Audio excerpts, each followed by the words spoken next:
Welcome back, YouTube. No, I'm just kidding. I'm not doing that crap. We're back here. We're going to be starting to put just the basic accessories on here. Valve covers, intake, manifold, throttle body, all that fun stuff. Probably just going to time-lapse through it because this is all pretty basic stuff that probably already have done before. If not, there's a million other YouTube videos out there. So here we go.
So we got the intake on, the valve covers on, set of Deka Siemens 60-pound injectors. It's just going to stay an NA build probably its whole life, so I'll probably never need more injector than that. Just got a quick adapter on here. I'm going to run a fuel pressure sensor right off the rail right there. The Billet 3-bolt to 4-bolt throttle body adapter plate with an LS3 gold blade throttle body, 6-pin connector. It's going to match up perfectly with the drive-by-wire harness from Holley. It looks like you could flip it either way. It doesn't look like it would matter too much. It was really, really close to the tensioner pulley here. It'll probably look a little bit cleaner with the connector over here anyway, because I can run it right down the side with the rest of the Holley harness, so I'll just run it this way for now. Get the coil packs on here, and then I'm going to probably go underneath of the car and start working on drive shaft, fuel system, a little bit of exhaust work too.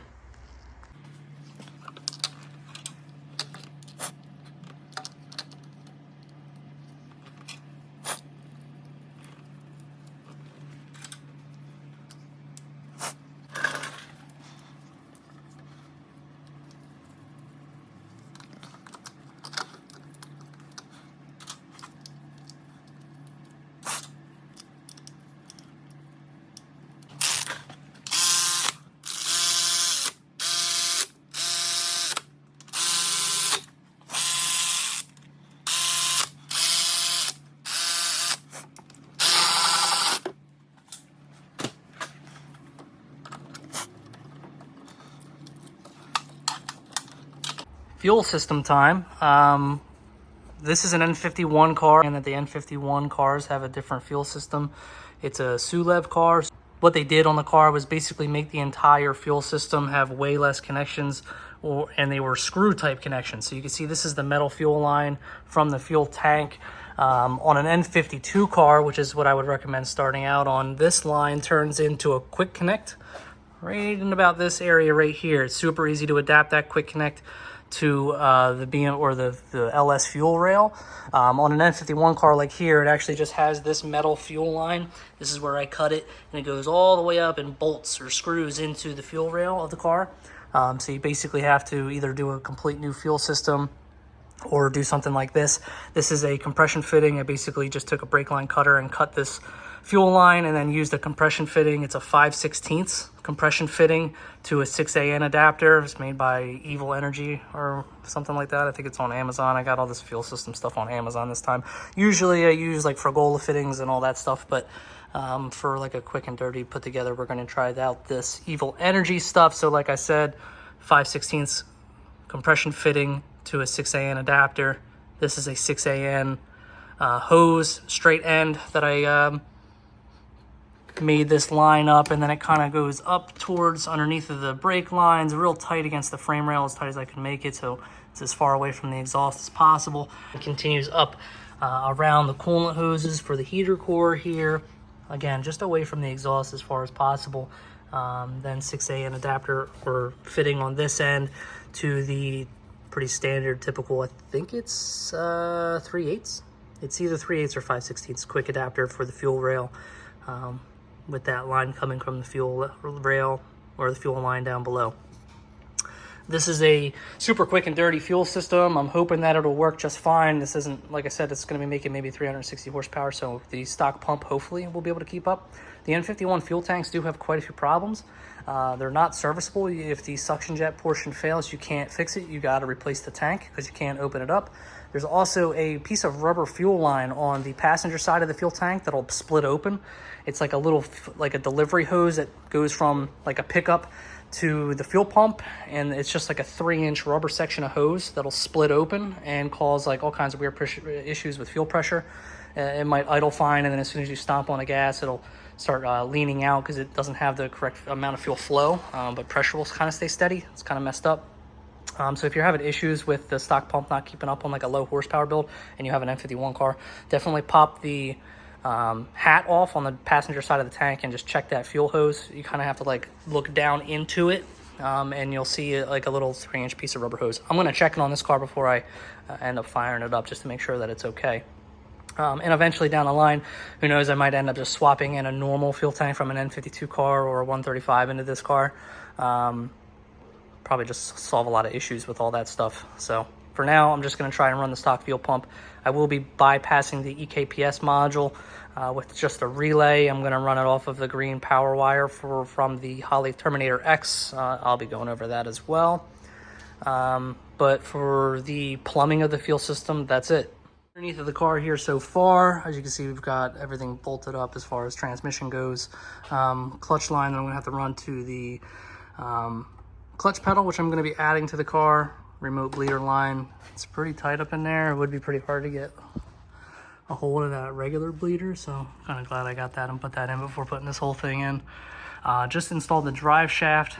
I did get this drive shaft from Precision Shaft Technologies, PST drive shaft.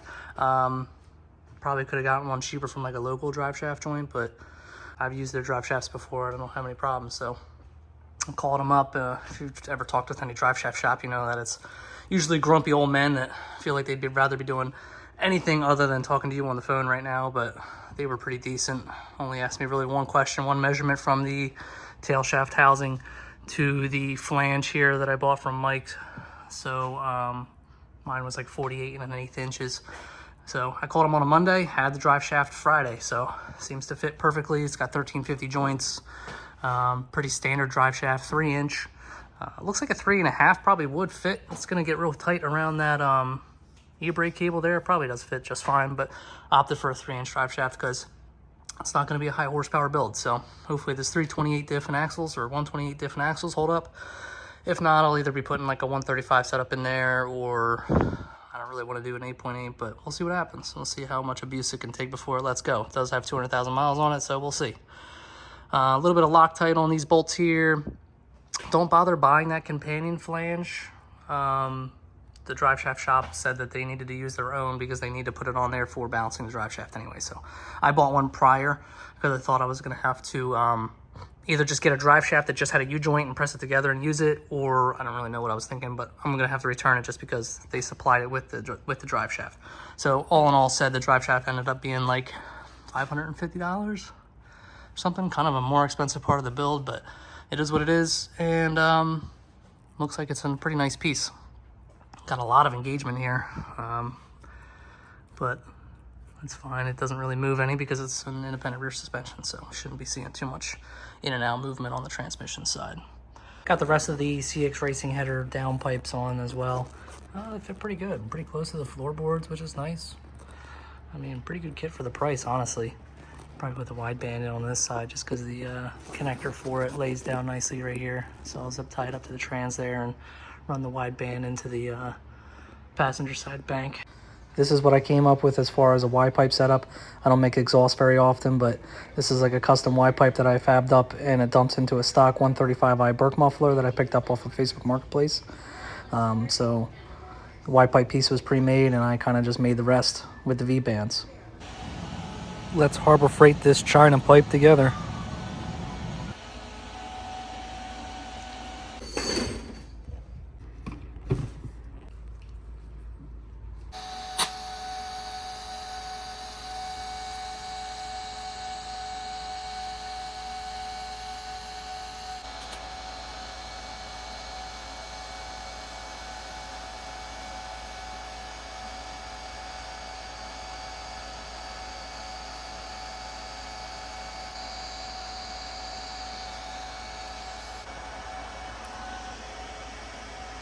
Half the time I have no idea what the fuck I am doing.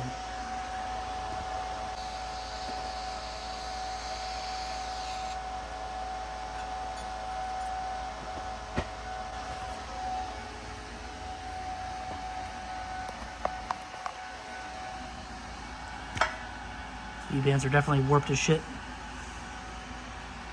This is what happens when you TIG weld once every 2 or 3 years, I guess. It'll work. The TIG welding started to get away from me on the pie cut section there right before the Y-pipe. I didn't tack weld it in enough spots. It was starting to blow through and open up on the other side, so I had to switch out and just kind of blow it in there with the MIG gun. But overall came out half decent. It's just an exhaust system, doesn't need to be crazy, but it'll work. This was AC lines. We've got them pretty much situated, I think, where they're going to stay. Use the LSE90 adapter here at the expansion valve at the firewall. Then the low side line with the low side port connecting to it, kind of running down to the lower port on the AC compressor down here. I know it's a little messy down here. It's hard to kind of tell what's going on. So the lower port on the AC compressor right there is that low side line with the port going to the expansion valve. It kind of comes out of the AC compressor and goes straight back. So like there's like a 90 in it, it goes straight back. And that's pretty much the only way it'll clear the frame rail here. If you try to like pull it straight up and down, it kind of hits the frame rail and it won't go in. So you kind of got to loop it down, make that 90. It'll put a little tiny bit of a bend in it, like an S-shaped bend right here. But it does fit in there pretty nice. It's real tight on the coil pack, but not really too big a deal. I did swap the 2 bolts here because this little stud thing was hitting the crimp right there on the AC line, but no big deal. The other AC line was able to sneak it right through the power steering line there. It's kind of the best way. It sat in the car, hooked up to the top port on the AC compressor. Make sure you got your O-rings in there. This one's going to get tied down and around, come up to the AC condenser right next to this other line with the high side port. Power steering lines, I got the reservoir mounted back up. This one's pretty tight in here too.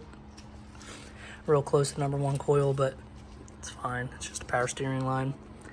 I do have them zip tied together to try to keep them away from the cylinder 1 header, but they line back up in there.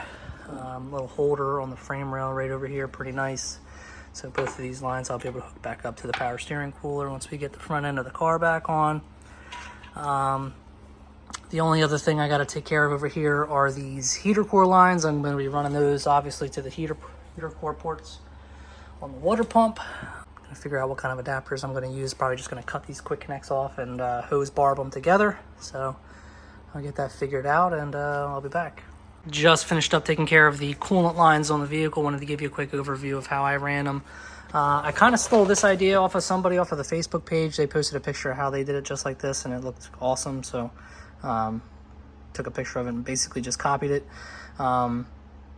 Works out really well though. So we've got the 5/8 and 3/4 inch heater hose lines here. This is like a pre-molded U with a little S bend in it. Kind of goes right around that lower expansion tank hose really well. This is a pre-molded 90 for the 3/4 inch heater hose. So it kind of goes right into a T, just a plastic Dorman T. I'll put part numbers for all of the T's and everything that I used on the car. This is the factory lower expansion tank hose. Kept the quick connect, cut the other end off, and spliced it into that T for the 3/4 inch hose. That's going to fill the expansion tank, keep the cooling system happy.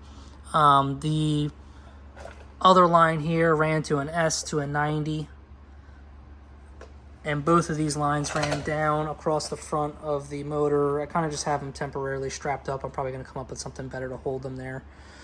They come over to the heater hose lines that come out of the firewall. Both of these ones coming out of the firewall are like 3/4 or maybe even a little bit bigger than that actually.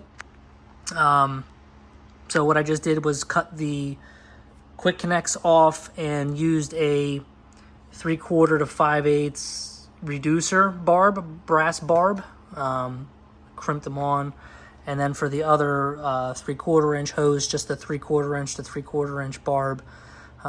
Again, with a couple of clamps on there to keep it secure. I'm probably going to try to come up with some kind of clamp to hold it to the frame rail over here too. It is using its factory little holder right there. It doesn't hold it very well though, so I'm going to come up with something else better to hold it to the frame rail.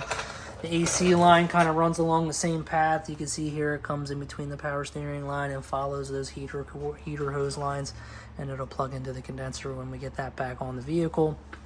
If you don't have one of these kits already, this is just one I picked up on Amazon real quick, but these are awesome.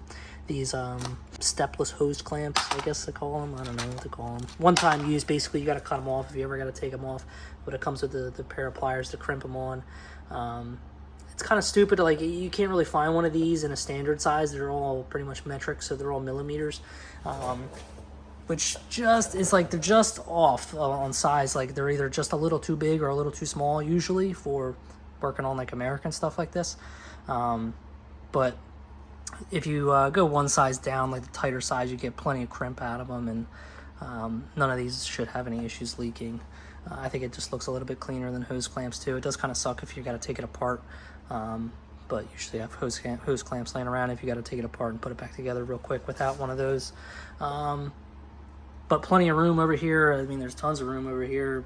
I guess if you were going to use a factory F-body AC compressor, but I'm not doing that. But this just seems like a nice cleaner way to route these hoses. I'll probably strap them together like this too, so that they're nice and tight like that. But that's pretty much the whole cooling system, minus making the upper and lower radiator hoses, which I'll do once I get the radiator back in the car. But this is a pretty decent setup. So got the power steering reservoir mounted back up. It's pretty tight over here with the AC lines, power steering lines, cooler lines, AC lines, but it all fits. So getting ready to throw the front radiator assembly back on here. I have to replace the radiator because yeah, as soon as I looked at that the wrong way, it snapped off. So new radiator, CFS radiator. Let me see if it's got a part number on this box or not. I'm going to link all the part numbers, pretty much everything I tried to use in all of my videos, so that at least you know kind of an idea. 31 or 3718 radiator. This is like all the N51 Sulev cars have a sensor on the radiator, a catalyst sensor. It's pretty dumb. Super expensive replacement radiator from BMW. This is just like a $180 radiator that doesn't come with that sensor. You're supposed to swap it over. Not going to be doing that. This one's actually really nice. It already comes with this one hose clamped off, so that saves you one step. This is the outlet from the other radiator. I had to swap it over, and I put a cap on it, a rubber cap on it. You just had to cut the band clamp and pull the hose off and clamp it off. I used some of these just heater hose caps off of Amazon. Crimped one of them non-reusable clamps on there, screwed it in. Gonna get it set up, replace the radiator, and then we're gonna set it back on the car. Working on the cooling system today. We got the upper and lower radiator hoses attached. So I'll give you a rundown. I installed that new radiator. Got it just sitting on the mounts right here. Upper radiator hose, obviously this one was snapped off. So I bought a new upper radiator hose, just an OEM hose for a 128. Cut the clamp off of it, pulled the hose off. This is the stock connection that used to go to the heater core lines. Cut the clamp off of that and just capped it with another one of those heater core hose clamps. This is going to be our steam port fitting. This is a stock, I think, upper radiator hose for a F-body, like Camaro Trans Am. It's a Gate part number 22352. It worked pretty good. I had to cut it a little short right here. It's not like perfect fitting, but it does seem to fit pretty well. And it is going to clear our 4-inch intake boot there. So it's going to have a little bit of upward angle, but it's going to work pretty good. As far as lower radiator hose, this is actually another, I think, F-body hose that I had laying around. It looked pretty similar to this one where it was just kind of like an S-bend. And I kind of just chopped it in half and did the same thing down here. This is the straight that used to connect to the upper radiator or the thermostat inlet or cylinder head inlet of the N51, N52. So it's just a straight connector with the hose cut off of it. With that other hose, I just had to chop like a 1.5 foot off of it. So I don't really have a part number on this one. I'm not sure. I don't think it's the same as this 22352. So sorry, you're kind of on your own for a lower radiator hose. I was able to make this one work with stuff I had laying around from other projects, but might want to do a little bit more research on see what other people have done. I know a couple other people have used like stock lower hoses flipped around or some other kind of crazy contraption, but I think I'm going to rock this. It seems to work pretty well. We also have our AC lines bolted up. It's really tight down there against the radiator hose, but it's still got plenty of clearance. That's pretty much going to take care of the cooling system. I'm going to run this that expansion tank line that kind of wraps around here and clips in here, plugs into this. I'm going to run a T in it, and it's going to T into the stock steam port for the LS motors. And that'll take care of the steam port setting. I also hooked up the brake booster line. This is the stock brake booster hose from an LS1 intake to the stock BMW quick connect fitting here. I just chopped off the hose that was on this and slid that hose right on. It was a perfect fit. I just got to hook up power steering lines, and then I can probably throw the front clip back on it, or at least leave it like this until I get it fired up and make sure everything works still. Next, we're going to be tackling probably some wiring, so I'm probably going to make a separate video on that one. So follow along if you're going to be interested in Holly wiring in this car up, even though it's already been covered a million times. I'm going to do it again. Take it easy, guys.